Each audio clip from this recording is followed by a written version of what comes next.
Bon courage pour tout à l'heure, donnez le meilleur de vous-même. One love. Du bruit pour Colonel Riel. On le retrouvera tout à l'heure. Merci, merci, merci, merci. Super. Hein. Ouais, ça va envoyer aujourd'hui. Je veux voir tout le monde debout, on y va. Laisse-moi être celui qui partage ta vie. Oui, celui à qui tu te confies. Nul ne saura te comprendre mieux que moi. Donne-moi ma chance. Tout le monde. Celui qui partage la nuit. Passer quelques heures avec toi dans ce lit. Je saurais prendre soin de toi. Est-ce que vous êtes prêts à danser? Mais t'imagines même pas ce que je ressens pour toi. Un truc de dingue, je peux même pas mettre de mots sur ça. J'aurais jamais pensé qu'un jour j'en arriverais là. C'est en musique et dans la bonne humeur qu'a démarré la finale 2014 du City Red Andros sous les auspices du colonel Riel. Pour des occasions comme ça, je tiens à répondre présent et donc voilà, j'ai tenu à être là aujourd'hui pour donner un petit peu de baume au cœur aux jeunes, leur donner un petit peu de courage avant cette épreuve. Une épreuve créée il y a une dizaine d'années au succès jamais démenti. Près de 5000 enfants sont réunis au stade Charletti, venus de 48 villes de France. Ultime étape du City Red Andros, cette course d'orientation civique et citoyenne. Je crois que c'est le résultat du travail de toutes les organisations locales qui ont produit cet événement tout au long de l'année, depuis le mois de mars. Et puis c'est une récompense pour tous les enfants qui viennent découvrir pour certains, pour la première fois, notre grande capitale. Le grand message à véhiculer auprès des enfants, c'est on veut que nos enfants soient de meilleurs petits citoyens et leur transmettre ces messages-là sont les plus importants, avec surtout évidemment un élément important sur l'éco-citoyenneté, le respect de l'environnement. Et voilà les participants dans les rues de la capitale par groupe de 6, accompagnés d'un encadrant prêt à relever le défi. Plongée immédiate dans les arcanes de la République avec cette visite au ministère de l'Intérieur, à la rencontre des différents métiers de la police fidèle partenaire de la manifestation.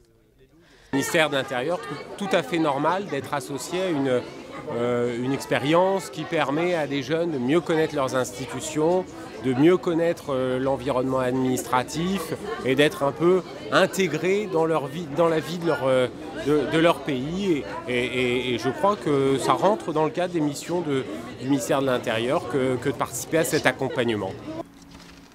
Mais Paris ne serait pas Paris sans la Seine, à l'honneur de cette édition. Par petits groupes, les participants vont à la rencontre de la brigade fluviale de Paris. Oui, ils sont à la fois intéressés et surpris de voir la brigade fluviale de Paris. C'est assez atypique, hein, un service de police sur l'eau, il n'y en a pas beaucoup. Donc c'est vrai que ça les passionne, ils nous posent beaucoup de questions. On voit que ça les intéresse. Chaque point d'étape est l'occasion de recueillir des informations et de répondre à quelques questions posées parfois par des agents de la RATP, partenaires de la manifestation. Objectif, gagner des points et espérer remporter l'étape, mais surtout s'amuser et quel que soit son âge. Plusieurs. Au moins deux. Voilà. C'est les enfants qui jouent. Déjà lis les questions et pour... Marvin, tu vas lire. Oh non, cette colle, non, pas moi. Marvin, il va lire parce que Aura, elle a envie de jouer. C'est ça. Alors on y va. Bah oui, c'est marrant. Non, mais les jeunes et nous-mêmes, on connaît pas forcément Paris hormis lui, mais on apprend. C'est plutôt sympa. Du coup, ça nous fait repérer Paris, ça nous fait découvrir. Ça nous fait découvrir quoi Paris? Ça nous fait découvrir quoi Paris? La Tour Eiffel. La Tour Eiffel, autre découverte souvent inédite pour ces jeunes venus de toute la France. Tout comme cette fuguière réhabilitée en contrebas au bord de l'eau. Des tout petits, pour les retraits, t'en as des tout petits. Regarde là, juste, je vais me mettre devant.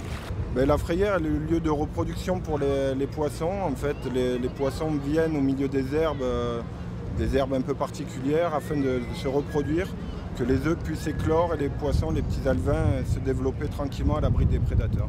On avait vu des tout petits poissons minuscules et aussi des canards. Il y avait des poissons dans la Seine, moi je ne le savais pas. Le temps d'une petite pause déjeuner au jardin du Luxembourg et c'est déjà l'heure d'un nouveau défi avec cet atelier de tri grandeur nature.